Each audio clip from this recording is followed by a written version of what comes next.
This is Nathan once again. Right now, I want to do a review of something I got up in the charity, got on the Steamboat shop today. WWF magazine, October 1992, with Tatanka on the cover. Yeah, we're gonna do a look through and everything, and yeah, I'm really glad I have this magazine because I love the old school WWF magazines, of course. And yeah, it's plenty more in this magazine. We're gonna look through now. Yeah, here we are now, and I'm going to open this WWF magazine. Yeah, and I'm going to keep it in the package because it's very rare. You know? Yeah, it costs €10 in the Steamboat comic shop, and yeah, and there's the Tonka. Yeah, and let's have a look through now. Let's see what's in. Oh, WWF Coliseum videos, Survivor Series '91, World Tour. The Ultimate Warrior when he came back to, or Davey Boy Smith, I mean, yeah, the Ultimate Warrior when he came back to the WWF, WrestleMania 8, Royal Rumble 1991, and yeah, there's pictures of Shawn Michaels and Bret Hart, Tatanka, Typhoon, Razor Ramon, yeah, who made his debut that year on the WWF. This year I was born in 1992, and I grew up on these wrestling magazines. Another page there, Davey Boy Smith, the British Bulldog, Sergeant Slaughter, just saying no to drugs. And there's The Undertaker and Hulk Hogan. Around this time the Hulkamania era was over, but it's good to see him in the magazine with the WWF belt. There's The Ultimate Warrior.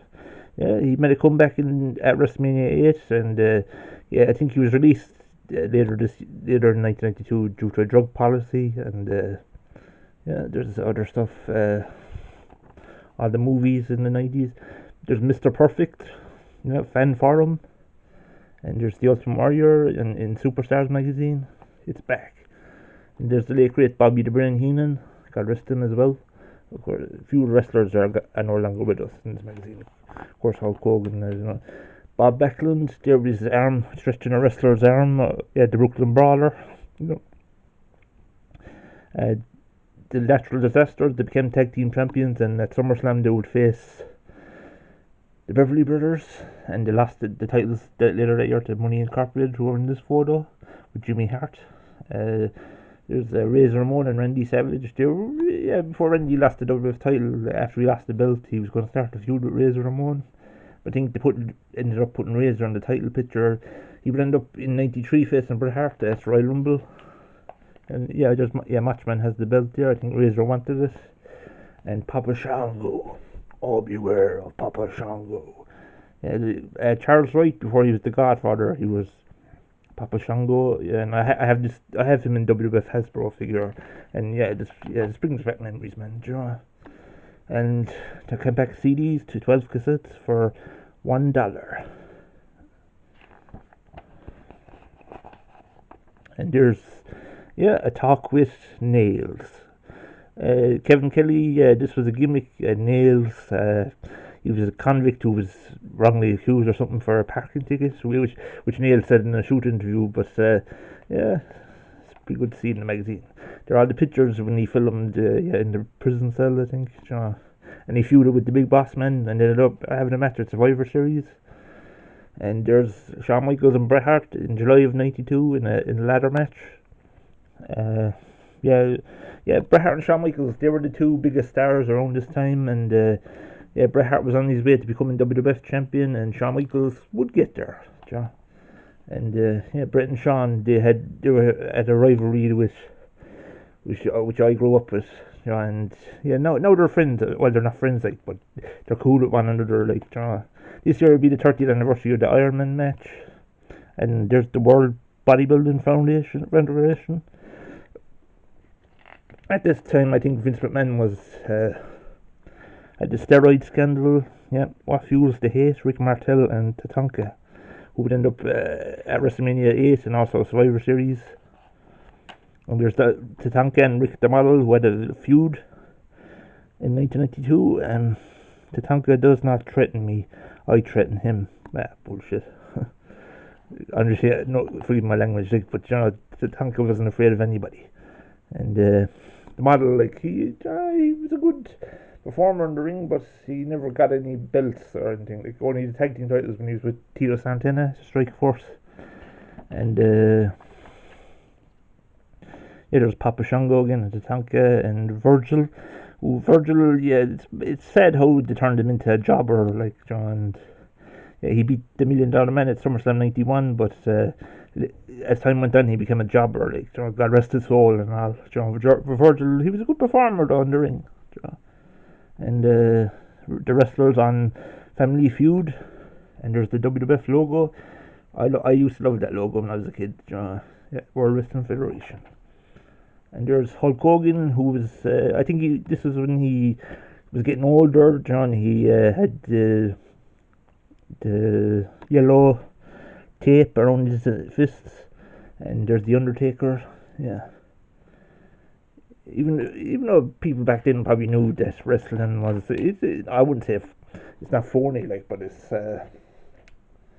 family entertainment, John. As a kid, I believed it was real, John, and it was good back then to believe it was real, like, especially in the '90s.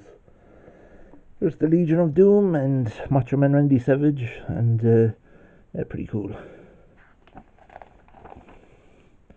And there's Ultimate Warrior, Tatanka, Bret Hart, and Ric Flair. And there's this is Order.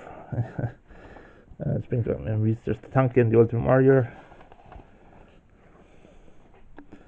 and all the dolls you could collect back then. And there's a Bret Hart teddy bear.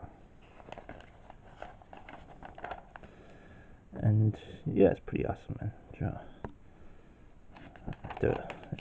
There's the Undertaker and Davey Boy Smith. The Natural Disasters with the tag team titles. There's the Beverly Brothers and the Nasty Boys and the Legion of Doom and Money Inc. They're all were after the Natural Disasters belts. Sorry, my back just hurting a bit. And there's only a bit left in this magazine. There's Razor Ramon. Say hello to Razor Ramon. God rest his soul, Scott Hall. He was one of the best. As a kid, I liked Razor Ramon. Yeah, and Bret Hart, of course, was my favorite wrestler. And Razor Ramon. This is when he started in the WWF, and there's Razor again. All the vignettes he shot, and there's the Ultimate Warrior WWF Spotlight, which I saw in the Seymour shop, and I hope to get it sometime. And there's a poster. Oh yeah, Shawn Michaels. I have to go down a bit. I'm a bit tired. Shawn Michaels and Sensational Sherry. Does Shawn Michaels really hate women? Never.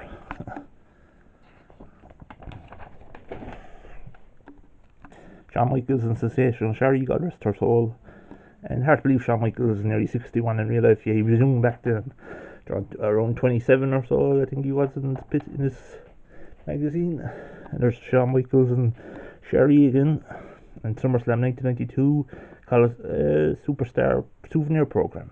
Macho Man and Ultimate Warrior. And there's Virgil. Oh yeah, they were taking steroids back then. Yeah, see all the Ico Pro. This is when Vince started the World Bodybuilding Federation, Ico Pro. And here's all the superstars. Shawn Michaels. Or no, it's not Shawn Michaels. Who's that? Or there's Sergeant Slaughter. Yeah, he was. And Virgil. And there's Virgil again. Yeah. Make-A-Wish. Yeah, it was even there back then. WWF stars in the inner city. There's Virgil again. And the Slickster. Yeah. The Slick, he was no longer the Slickster around this time. He became Reverend Slick. And the big boss man. God rest his soul. WWF returns to Europe. And the tug of war between the WWF wrestlers and the fans. And there's Mr. Fuji, who would introduce Yokozuna to the WWF that year, 1992. And there's the late great Jack Tunney. God rest his soul. Yeah, I think this was 3 years before he resigned as president of the WWF. And there's the World Bodybuilding Federation. Even Vince was taking steroids, I think, back then. And Yeah, WWF ice cream bar with the Macho Man on. If I was in America now, John, I was a kid in the 90s. Well, I was like, if I was a kid in America, I would have got a WWF ice cream bar, which would have been nice. But I was glad to grow up in the 90s. There's the Repo Man and Rage in the Cage video game, and that's it for through the WWF magazine. Pretty awesome, and John, my first time looking at it today, and it's pretty awesome. That's all I'm going to say for now, and sorry if the camera's a little dodgy. Yeah, tomorrow I'm looking after my dog, and I'm staying home for a few days. I have no work Tuesday, and I'm just going to enjoy myself for the next 2 days now.